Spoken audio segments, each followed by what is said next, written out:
you should be able to move your head. Ooh, I just cracked my neck.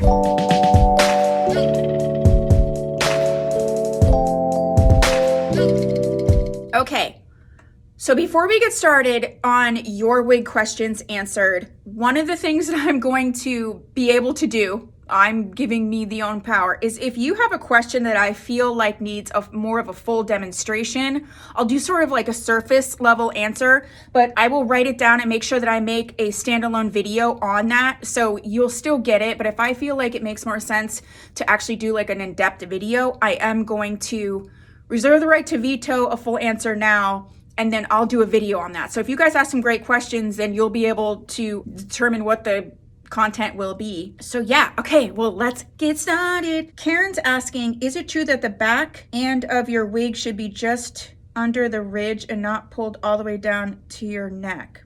So do you mean like the back, like the nape? Is that what you mean? Yes, the nape. Some of that's going to depend on your measurements. So she's saying the occipital ridge. So some of us actually don't have like a pronounced occipital bone. I actually have a full video on that, and it talks about like, do you have like sort of a flat head, people call it. I actually don't have a pronounced occipital bone, so my head doesn't like kind of go out like that, which makes wearing wigs a lot easier. So I would say in general that the nape shouldn't, like if you bend your head back, this is, again, I should preface this. All of the advice that I'm giving, all of the information, this is just my experience. I've been wearing wigs, if you're new here, more than 10 years. I've been doing coaching. I have probably tested out, well, as a wig coach just on YouTube, I had over 1,500 videos. So I've tried thousands of wigs, okay? So this is my opinion. Not everybody's gonna agree. And if you have additional information in the chat, you know, let's do that. Let's all learn together. But I'm just giving you my experience and my 2 cents, I guess. But I think in general, and this goes to more of like, so that it doesn't get as bunched up and stuff, I think it should go right under. So if you, let's say you have an occipital bone, you have that round occipital bone, it should sit and hug right underneath there. Let me get one of these girls to help me demonstrate that. It should sit right underneath there. What you don't want to have happen is when you bend your head back, it kind of flip and fold, if that makes sense. Yeah, so let's use her.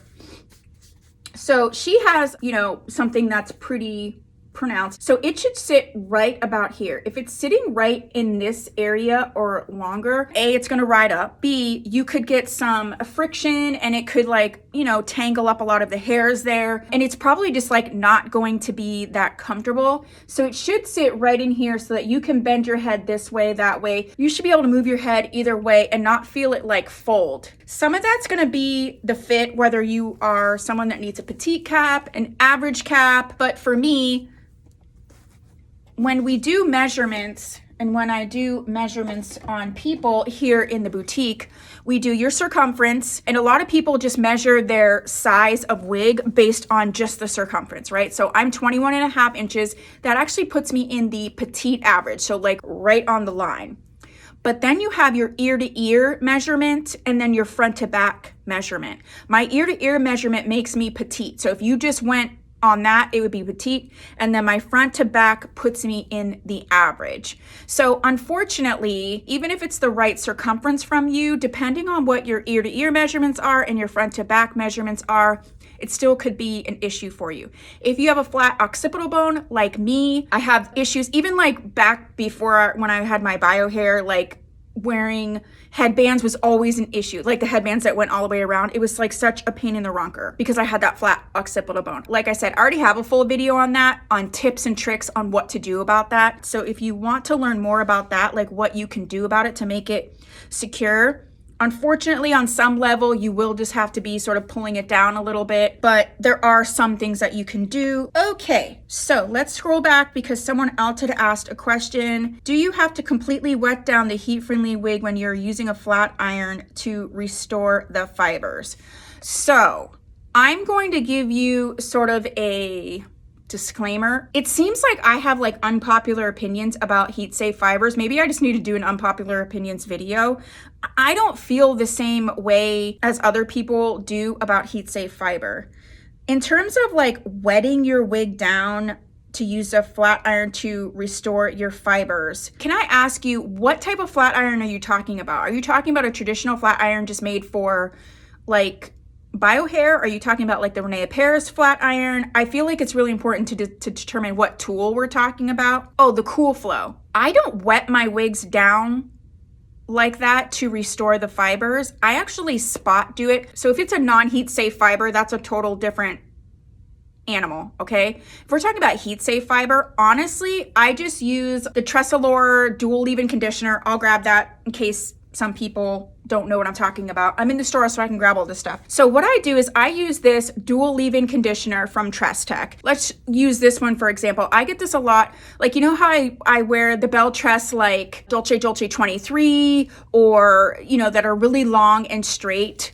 I actually just concentrate on the areas that need fixing, and it's usually like from here down.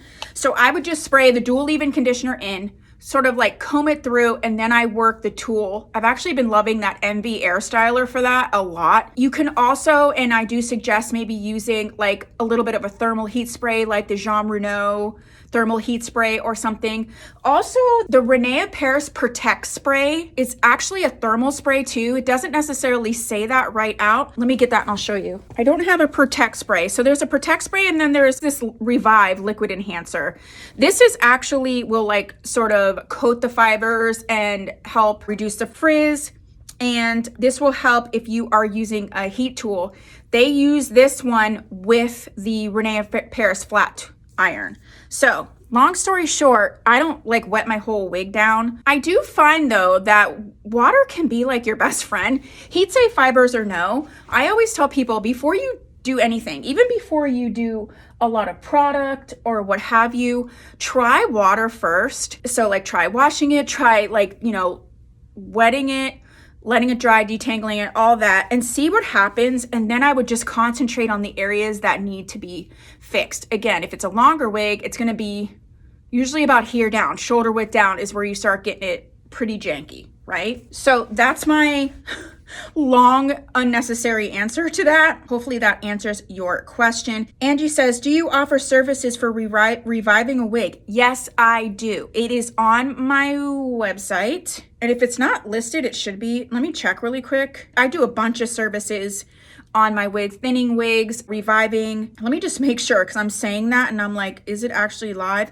If it's not, I will make sure it's up tonight, but I absolutely do that. I also take video of the wigs that I fix for people, and then I make videos on that so that people can see what I did. Even the customer can see what I did, in case you have questions or you want to do like a follow-up or whatever. It should be under wig customization. So it's actually not listed, but I do it. So I'll make sure that it's up tonight. Right now I have the lace cutting, the toning, the plucking, the thinning. I'll put the restoration on there. I'll get that up for you. So I do all the stuff for you and then you don't have to worry about it. And it just goes by length. I have a trend that is crispy. I think we talked about that before. I cannot get the curls right. Yes, I can do that for you and I will be sure that that gets up. Okay, next question. If one has to get the Cool Flow versus the Rene Paris Hot Tool, do you think one would have different benefits? I do, and I'm gonna get all three and tell you what I think of all three of the tools that are designed for synthetic hair fiber. So give me a second. Okay, got the tools. I'm gonna talk about these three tools and then I'm gonna talk about pros, cons, benefits, what they're designed for, what they're meant for, and who might want what, when, where. Okay, so I'm going to answer that question. The first one we need to talk about is this one. This is the Rene Paris Hot Tool. It's actually called the Rene Paris Flat Iron. I call it the Hot Tool because to me that's what it is. And this is the only tool like this that is specifically made for non-heat safe synthetics, okay? Some of the pros about this is you can't screw up because it only has an on and off button. You can't accidentally turn it up too high. You can't blah, blah, blah. It also has a guard on it. Now, if you grab this, yes, you would burn it. But if you just like accidentally touch, you won't burn yourself like you would with some of the other tools. For this one, I think this is invaluable for restoring your non-heat safe synthetics. It will also work on your heat safe synthetics. And my only like con, and it's not a con, it can be used to curl, and it can be used to curl your non-heat safe synthetics. but it doesn't take a lot, but it does take a little bit to learn how to curl specifically. Now, curling under, fixing ends, flattening out, that's not that difficult, but you can actually curl with this. And if you go to the Rene Paris YouTube channel, Alexander, who is the designer for Rene Paris, he shows you how to use this to curl, and he's like, and it seems so easy. I don't think it's a huge learning curve, but I do think if you're going to use this to like curl your non-heat safe synthetic, put a little time aside. This isn't something that you're going to be like, oh, it's not automatic and do it itself. There is a little learning curve to it, okay? So that's what this is designed for, your non-heat safe synthetics.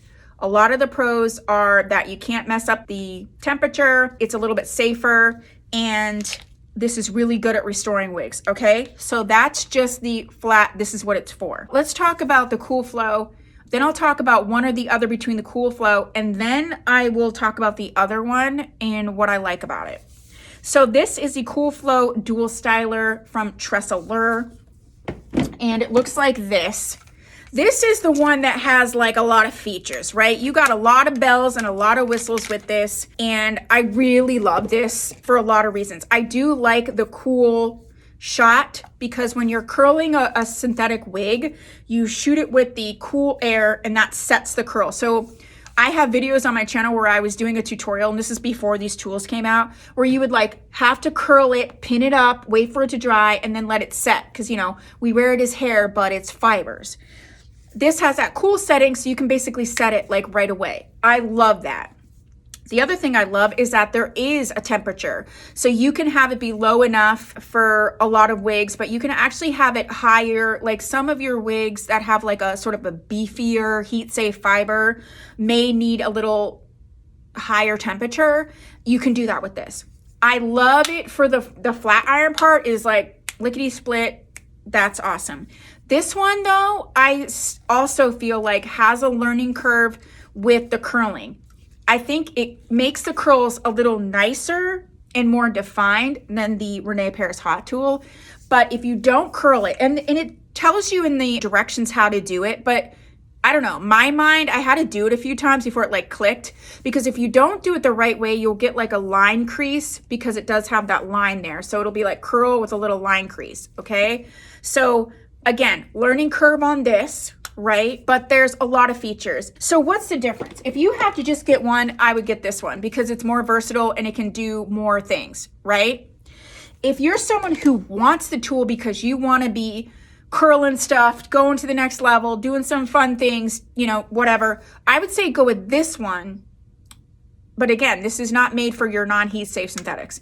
But this is going to be for the person who really kind of wants to really change the look of the wig, right?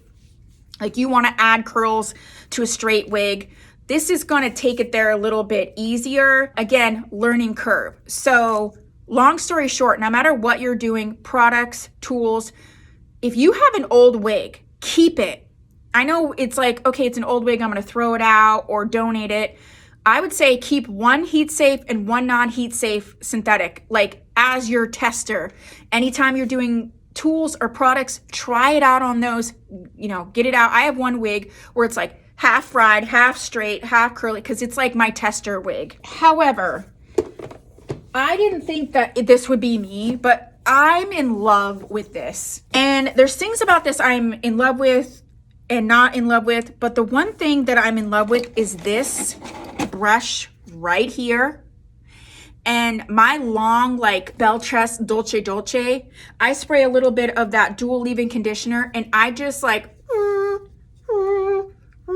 it smooths it out like immediately. And I do have a video on this. I wanted to use all, because it has 3 attachments and I think I might have used one of the 3. I'm gonna try to release at least part 1 so you can get part 1 and then I'll get 2 and 3. These ones I think have a little bit more of a learning curve. This is like the barrel curling iron, you know, and it's an attachment, and this one here. But I have to say, in general, I use this Envy Airstyler with this tool all the time. And then secondly, I use this one to restore wigs specifically.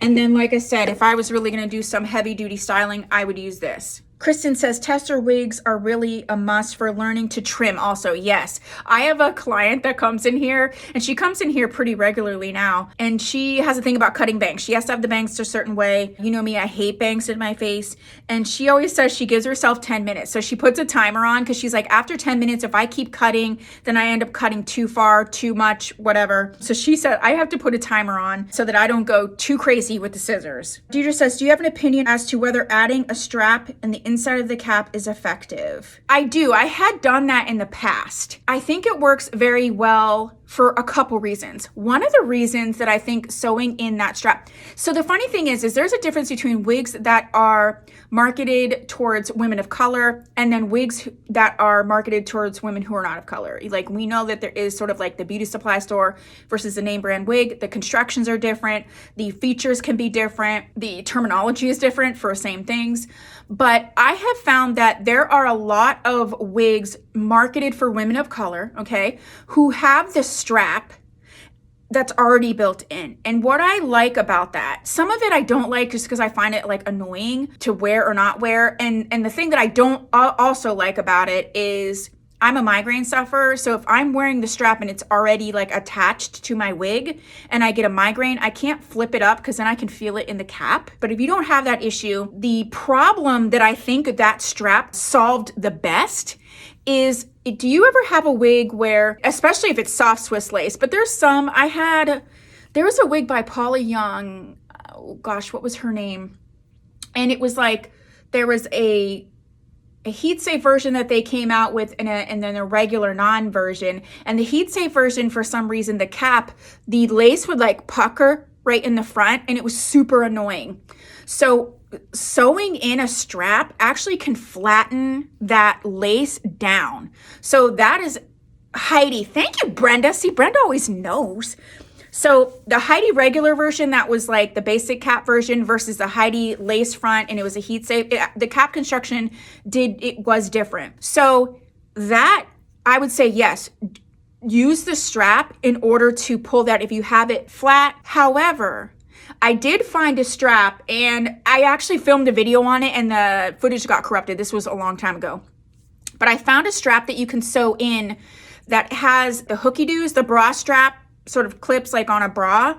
So you could make it wider or like tighter or looser, okay? That strap I really liked because then you could kind of fit it. If you use the elastic band, like, you're gonna measure it. So if you measure it too tight and then you sew it in, then you're just kind of like, you know, SOL, right? But I'd say if you have a really petite head, then doing the strap is gonna be great. If you have a flat occipital bone though, other than using it to pull down the lace, I actually think it's gonna annoy you more than not. I've also seen, and I haven't tried this, but I've wanted to, I've also seen women sewing in like a lace wig grip. Like, they'll get a lace wig grip, cut the lace part out, and then sew the wig grip onto the inside of the cap. And they say that that helps it stay on better. I have not tried that. To me, the Milano wig grip cap like literally solves all those problems. So if I don't have to go like 20 extra steps, I just won't.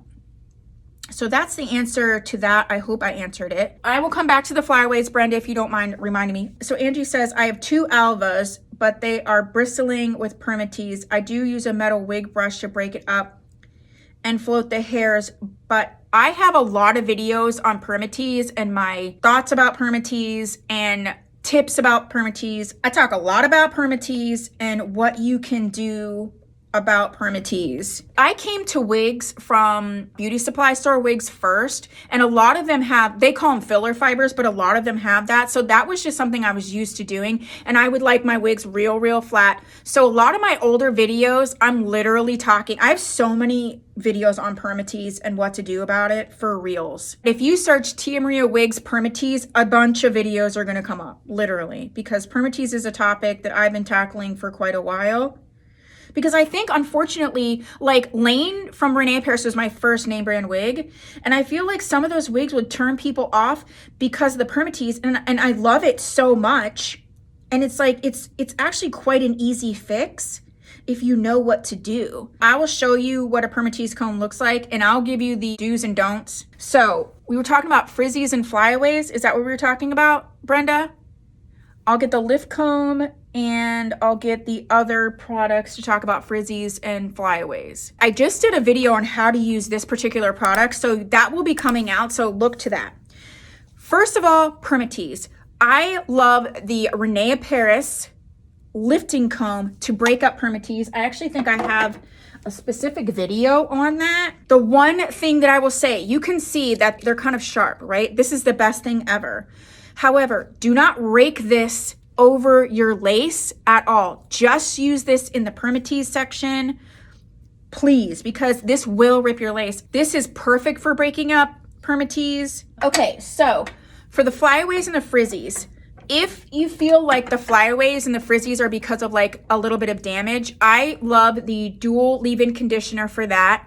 Again, with any product we're talking about, don't overdo it with the products. I would use this in the areas that you think you need it, spray it on, you know, comb it through. If it's just regular Flyaways, I actually have two tricks. One is a product and one is not. In general, if you're looking for a topic, if you put Tia Maria Wigs and then whatever the topic is, Flyaways, flat occipital bone, whatever, my stuff will come up for you. So the other thing that I love is the Tressallure wig wax, okay? Especially if you have just like the random Flyaways. It has such a fine mist and a light hold. It will help get rid of that like ASAP.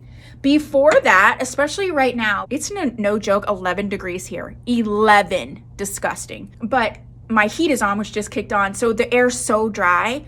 I actually like just doing this, rubbing my hands together, getting it warm, and just going right down the fibers. Look, it smoothed this one down, and it wasn't even that Flyaway. Do you see that? You like watched it happen.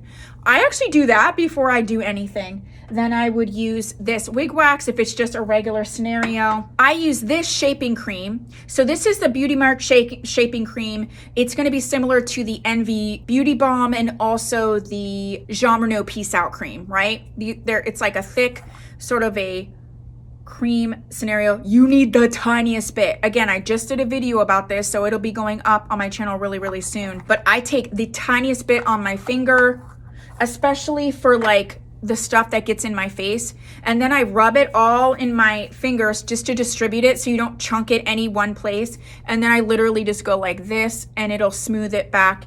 And that's how I use this shaping cream, and it really works for Flyaways. So I'd say these are the products that I would say any of the balms, any of the shaping creams is fine. And that's just the one I have right here. Kelly says, is there a way to make the cap that is too snug a little bigger? Yes, there is. There's a couple different ways. So part of it is the adjuster. So one way to make it bigger, if you have the bra strap sort of pull adjuster, is that if you can see on this wig here, do you see where the adjuster is attached? And you can almost see that there is a significant sort of gap in there. So it's automatically smaller because it's sort of gathered. That's why you have this gap and then it moves, right? The first thing I would do is actually clip out this sort of like belt loopy thing that's holding it down to see if it can give it a little more give. The other thing you can do is actually just pull this completely off, or some people snip it. So they snip it right here, you know, so you don't snip the soft nape, you just snip it right there, and then you would snip it right here. That's automatically going to give you some room, because as you can see, this is pulling it tight just because of how it's constructed. And when I have had clients who've done that, they actually start with one side first, and then if they need a little more, then they add the other side, because you still have the same issue on the other side too.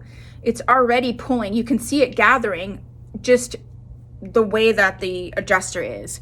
So that's one way to make it bigger if it is sort of the bra strappy type adjuster, which is going to be not exclusively, but I just see it a lot in Rene and Amore and Norrico. So this is the Velcro adjuster. So I actually have some wigs that I feel like are too tight and they have the Velcro adjusters, and I literally just take the adjuster off completely, and it gives, look at how much room. Like, so I don't cut it, I just take the adjuster off.